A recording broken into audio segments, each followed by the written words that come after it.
आज हम बात करने वाले हैं एनसीवीटी परीक्षा 2024 की ट्रेड इलेक्ट्रीशियन फर्स्ट ईयर के लिए जो क्वेश्चन आने वाले हैं प्रैक्टिकल एग्ज़ाम में 1 अगस्त से लेकर के 3 अगस्त में जो एग्ज़ाम होना है उसमें क्या क्या क्वेश्चन फंसेंगे। विगत वर्षों में मैंने बताया था आपको कि ये आने वाला है और हमेशा आया है, तो इस वर्ष भी मैं आपको बताने जा रहा हूँ कि क्या आने वाला है। 100% यही क्वेश्चन आएंगे, पूरे उसके आंसर की दे रहा हूँ आपको। आप पूरा याद करके जाइए, अच्छे नंबर लेके आएंगे। तो क्या करना है, कहाँ से मिलेगा, चलिए बताता हूँ। आप लोगों को खोल लेना है अपना गूगल और यहाँ पे जैसे सर्च बार में दिख रहा है, ठीक है ना, URL यहाँ पे लिखना है भारत स्किल, ठीक है ना, ये खुल जाएगा। भारत स्किल पे टच कीजिए, आपको CTS में जाना है, इसको हिंदी में कर लीजिएगा, ठीक है। ये धीरे धीरे खुल रहा है, यहाँ से हिंदी इंग्लिश होता है, हिंदी में कर लीजिएगा। यहाँ पे जैसे मैंने कर लिया। अब देखो यहाँ पे आपको हिंदी में क्या बोलते हैं, इलेक्ट्रीशियन को बिजली, है ना, बिजली मिस्त्री। बिजली मिस्त्री में क्लिक करना है।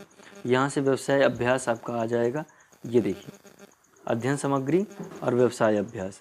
यहाँ पर ये पहला वाला है ना, यहाँ पे आपको क्लिक करना है। क्लिक कर दो। जैसे ही आप क्लिक करोगे ये डाउनलोड होने लगेगा। मेरे पास पहले से डाउनलोड है, इसलिए मैं इसको डायरेक्ट ओपन करूँगा। ये हो गया। अब थोड़ा टाइम लगेगा PDF को ओपन होने में। ये कुछ PDF इस तरीके से दिखेगा, आपको मैं दिखा दूँ। ये ठीक है। अब मैं आपको डायरेक्ट यहाँ पे बताना चाहूँगा, जैसे कि देखो आप, ये यहाँ है ना, यहाँ चल रहा है क्या, पेज नंबर 1/288। कौन से पेज नंबर में आपका आंसर है, मैं वो डायरेक्ट बता रहा हूँ आपको, है ना। तो यहाँ पर पाठ का नाम आपका ये रहा, अभ्यास नंबर, ठीक है। और फिर आपका पेज नंबर क्या है, आपको तो उससे मतलब है, ज़रूरी चीज़ है। चलिए दिखाता हूँ आपको पेज नंबर है क्या।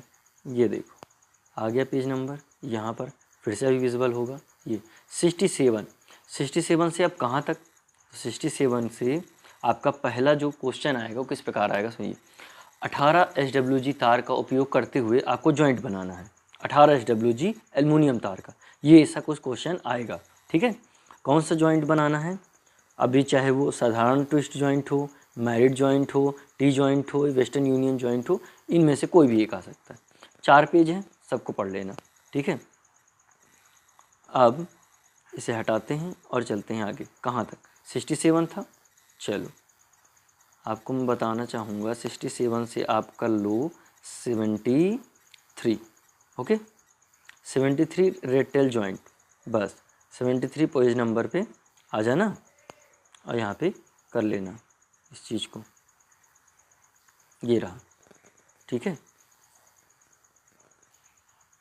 73 तक अपना ये पहला क्वेश्चन कंप्लीट होता है। दूसरा कहाँ है, ज़्यादा दूर नहीं है, जस्ट नीचे आ जाओ आप। अगला क्वेश्चन आएगा, सोल्डिंग गन का उपयोग करते हुए आपको सोल्डिंग का जॉइंट बनाना है। जॉइंट बनाना है, फिर उसके ऊपर सोल्डिंग करनी है। तो ये देखिए, जॉइंट लग्स एवं सोल्डिंग का अभ्यास, ठीक है।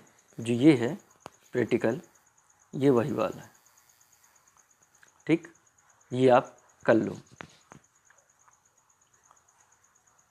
कहाँ तक है ये, ज़रूरी है, चलो देखते हैं। पेज नंबर 74, 5 और यहाँ पर 5 तक ही ठीक है, क्योंकि 6 में आपका क्या है, ब्लोवर आ गया है, ये नहीं दिया हुआ है। सोल्डिंग आयरन का उपयोग करना दिया गया है, ठीक है। फिर यहाँ पर आपका क्या है, आगे भी देख लेते हैं, आपको दिक्कत ना हो तो भी नहीं है इसमें कुछ ऐसा, ठीक है। तो मतलब आपका जो है सटीक कड़छी से, ये जो कड़छी से कर रहे हैं ये वाली भी सोल्डिंग नहीं फंसी है, केवल सोल्डिंग गन का उपयोग करना है। तो आप जान गए हो कि कहाँ तक अपने को चलना है, 74 से 75, 74 से 75, बस एक पर आपका डायरेक्ट ही मिल गया कि क्या आने वाला है, कौन सा जॉइंट आने वाला है। अब लिखना कैसे है, ये ज़रूरी है।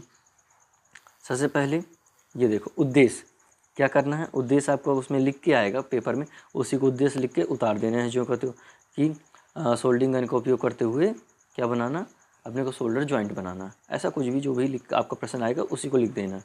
फिर यहाँ पर आपको मोस्ट इम्पोर्टेंट क्या चीज़ लिखनी है, आवश्यकताएँ।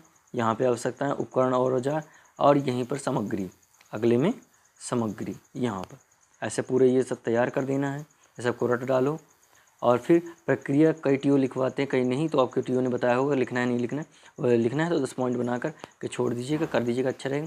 और चित्र सब बिल्कुल अच्छे से कर लेना है, चित्र में ही अच्छे नंबर मिलेंगे। सब पेंसिल से बनाना है बढ़िया से। फिर यहाँ तक आप देखिए टास्क लिख के, ये सब प्रक्रिया में ही आता है, ये करना है। और फिर इसके बाद में ये ख़त्म होता है। लेकिन आपको यहाँ पे ऐसा नहीं छोड़ना है, आपको इसमें सावधानियाँ लिखनी है कि क्या क्या सावधानियाँ होती है। फिर निष्कर्ष लिखना है कि इस तरीके से हमने जॉइंट बना लिया, ठीक है। ये आपको इस तरीके से पूरा कंप्लीट प्रैक्टिकल देना है करके। आई बात समझ में। अब चलते हैं तीसरे प्रैक्टिकल की ओर। डायरेक्ट मैं खोज के बताऊँगा आपको। और ये रहा तीसरे क्वेश्चन का आंसर। देखो क्या है आंसर, कि आपको इस प्रकार का क्वेश्चन आएगा कि आपको क्या करना है, 3 फेज में वाट मीटर से, किससे, वाट मीटर से आप अच्छे खासे परिचित होंगे। वाट मीटर से नापना है पावर, ठीक है। अब वाट मीटर का ये हमने खोल दिया, सिंगल फेज में वाट मीटर का उपयोग। वाट मीटर यहाँ पर है। अब एकदम बना बनाया तो कुछ मिलता नहीं है, इसलिए आपको बनाना पड़ेगा इसको, वाट मीटर बस का, ठीक है ना। तो चाहे तो सारी चीज़ों में लिख दो, कोई दिक्कत वाली बात ही नहीं है, पूरा फोटोकॉपी मार दो यहाँ से, है ना। ये सब चीज़ें लिख दो, प्रक्रिया वगैरह आपके। ये पूरा चित्र बहुत इंपॉर्टेंट है। और वाट मीटर कहाँ है, ये है, ठीक है। ये सिंगल वाट मीटर के लिए है। और डबल पूछेगा तो डबल कहाँ पर है, जस्ट नीचे। अच्छा पेज नंबर मैंने नहीं बताया, सबसे बड़ी दिक्कत है ना, 220। क्या नंबर, पेज नंबर, अब भी बिलिंग करेगा, कोई दिक्कत नहीं। ये देखो 220 है ना। कहाँ तक, कहाँ तक, अब इम्पोर्टेंट है, कहाँ तक, 220 से आपको चलना है ये दूसरा प्रैक्टिकल तक, कि दो वाट मीटर की सहायता से नापना, ठीक है। इसका भी चित्र बहुत इंपॉर्टेंट है। और बाकी सब चीज़ें ये देख लो, ये है चित्र, है ना, ये बनाना है। फिर इसके बाद में ये ख़त्म हो जाता है ना। ये तालिका बहुत ज़रूरी, तालिका भी बनाना है, ठीक है। और फिर इसके बाद ख़त्म हो जाता है। सावधानियाँ वधानियाँ निकल के बाद वो अपने से ऐड करना पड़ता है, आप जानते हो। ये आपके तीनों प्रैक्टिकल हो गए। आंसर की दे दी मैंने, ज़्यादा से ज़्यादा 10 पेज बताया होगा, इतना पढ़ लो, आपकी नैया पार है। बहुत अच्छे नंबर हैं, कोई नहीं काट पाएगा नंबर, इतना अच्छा नंबर में मतलब कॉपी रहेगी, कोई नंबर काट ही नहीं पाएगा। और सब चीज़ अच्छे से बना देना, और ज़्यादा कुछ पढ़ने की ज़रूरत नहीं। जैसे हर साल बताया, इस साल ही बता दिया हूँ, आप आके बोलोगे कि हाँ वही फंसा था। चलिए फिर नेक्स्ट वीडियो में मिलते हैं। और सेकेंड ईयर वाले जो हैं उनके लिए वीडियो आ रहा है ना, इसी के नीचे। धन्यवाद।